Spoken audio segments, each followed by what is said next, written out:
السلام عليكم ورحمة الله وبركاته. قبل لا نبدأ الفيديو مالتنا نقول بسم الله ما شاء الله، اللهم صل على محمد وآل محمد. اليوم راح نسوي لفة الخميرة أو تشرك، شنو تسمونه انتم، بس هي لفة الخميرة اللي راح تتخمر عندنا. ومثل ما تشاهدونها هاي شكلها. وهسه راح نجي للمقادير: ربع كوب شكر، ربع كوب زيت، ربع كوب حليب باودر، ونخليه المطحون خاشوقة كوب، خاشوقة صغيرة من الكمبودر، وخاشوقة كبيرة من الخمرة، وقلاص ونص ماي. وعندنا 4 قلاصات أو أكوابة من الطحين. هالمقادير كلش مضبوطة وطيبة كلش وترفة.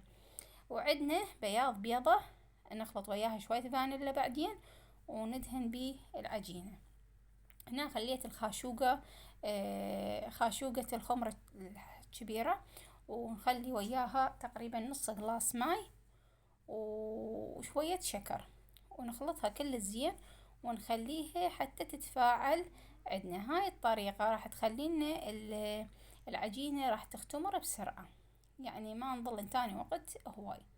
يعني العجينة تقريبا نص ساعة راح تختمر عندنا حسب نوع الخمرة. وهم راح نتأكد انه الخمرة عندنا مو خربانة، لأن اكو خمرة ما راح تتفاعل عندنا انه خربانة، اكيد راح نغيرها ونجيب غيرها. فهي يعني بين ما نخلط المواد نجي نلقاها متفاعلة. هنا نجيب طاسة معجنة، شنو عندكم شوية كبيرة حتى نقدر نتحكم بيها. هنا ربع كوب من الحليب الباودر، خاشوقة كوب من الهيل المطحون، وربع كوب من الشكر، ونخلي رشة ملح،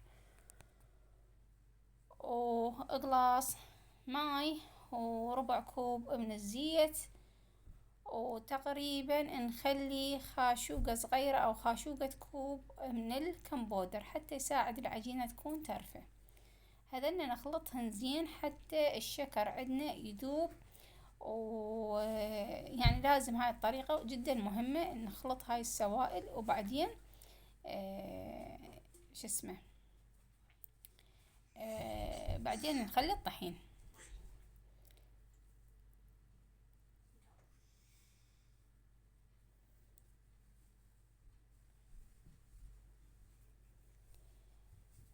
هنا أنا اجيت خليت الطحين ونسيت انه انا الكوب الماي ناقص، لان عجنت بيه خليت للخمرة ونسيت اخلي الخمرة، المفروض الخمرة اخلطها وياهن ويا السوائل، بس عادي مو مشكلة. هسه اخليه نخلطه بالاول بالخاشوقة وبعدين نعجنه بيدنا. هسه اجيت بايدي بس شفت العجينة شنو ناقصها، شنو ما حاطة. اتذكرت الخمرة اللي نقعتها اللي خلطتها بالماي وشوية شكر ما خليتها. تذكرت الماي اللي خليته ناقص، خليته انا تقريبا 3/4 الكوب ماي. هسه راح اخليه الباقي حتى لا يكون عندنا المواد ناقصة. يعني هي العجينة كلها قلاص ونص، النص القلاص وين راح نخليه؟ راح نخليه للخمرة، والقلاص راح نخليه ويا العجينة. هسه تذكرت الخمرة وين هي. هسه اجي واخلي الخمرة اللي نقعتها هاي، شوف شلون متفاعلة.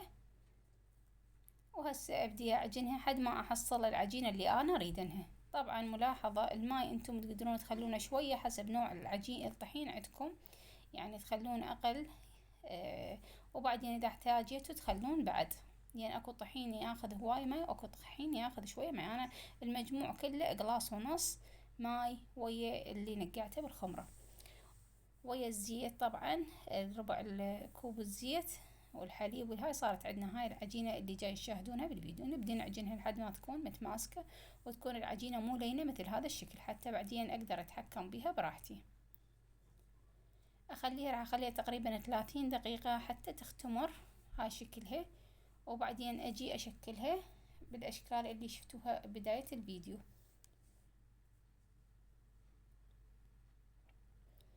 هنا جيت له بعد نص ساعة، حجمها كلش تفاعل وكبر عندي. انا حطيتها كيس نايلون فوقها حتى تتفاعل عندي بسرعة. والجو طبعا حار والخمرة نوعيتها زينة، فبسرعة العجينة اختمرت. هنا أنا عندي بياض البيضة وأحطن فانيلا حتى أدهن بيه العجينة حتى تنطيها لمعة حلوة.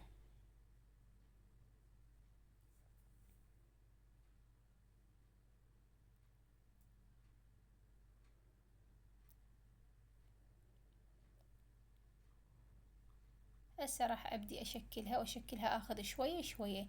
ليش شوية شوية؟ مثل ما تشوفونها، شوفوا شلون شوية شوية دمرت ايدي زيت، حتى انه هي بعدين راح تتفاعل وتكبر. بالصينية او اي شي عندكم ظلوا سووا بهاي الطريقة،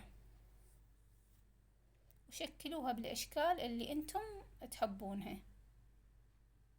عجينة حلوة عندي، وبديت اسوي اول شكل هذا الشكل.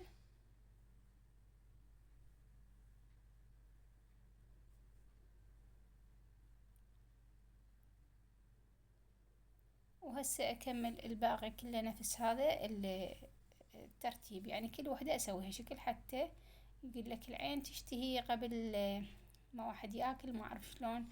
المهم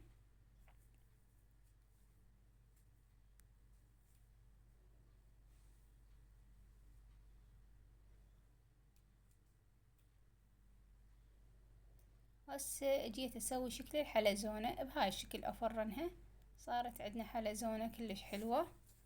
طبعا بعدين راح تتفاعل وتكبر، ما راح يبقى حجمها مثل ما هو. هسه راح تشاهدونه بالفيديو.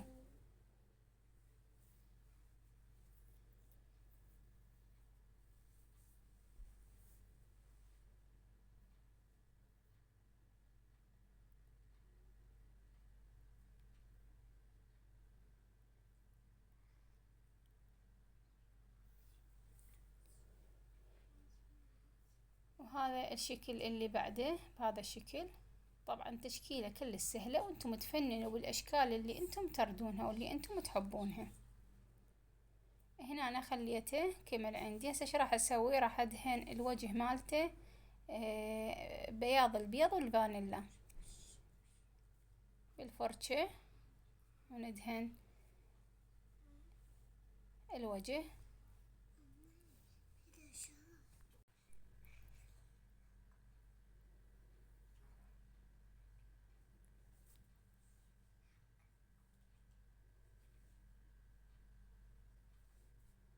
بعد ما كملته ان اخلي فوقه سمسم هو او حبة البركة، انتم بكيفكم بهذا الشكل. هسه من خليت بياض البيض راح يلزق عليه السمسم بسهولة، بلي بياض البيض ما راح يلزق. ضروري ضروري بياض البيض ويا الفانيلا، ونخليه يرتاح تقريبا 25 دقيقة قبل لا ندخلها للفرن حتى تكبر حجمها. وبس ادخلها للفرن بسرعة راح بس تستوي عندي.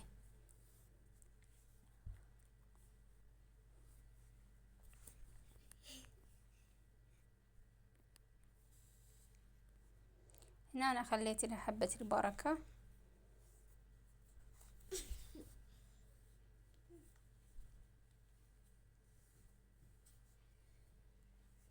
وهاي هنا أنا ارتاح، شوف شكله شلون كبر، بدت وحدة تلزق بالثانية. وهنا أنا شكله استوى. طبعا وديت ماعون بقد هذا الماعون، عندنا خطار وصار عندي هذا الماعون الثاني. شوفوا شلون كبر وصار كلش يعني هواية. هاي 4 قلاصات سوالي ماعونين من هذا الماعون اللي موجود بالفيديو. شوفوا شلون ينفتح وشلون ترف وحلو، يعني بهاي يعني استوى يعني برد وجيت اسوي لكم. شوفوا شلون ترف وحلو يخبل. وسهمنا وسهمكم العافية. إذا عجبكم وسويتوا أتمنى تضغطون لايك، إذا جدد بالقناة تشتركون، وتكتبوا لي تعليق إذا نجحت عندكم الطريقة. حبايب قلبي اللي هنا أنا حابة نعوفكم ويا نهاية الفيديو، ونلتقي إن شاء الله بفيديو جديد. وأتمنى تزورون قناتي وتشوفون باقي الفيديوهات. أحب نعوفكم واستودعكم الله، ومع السلامة.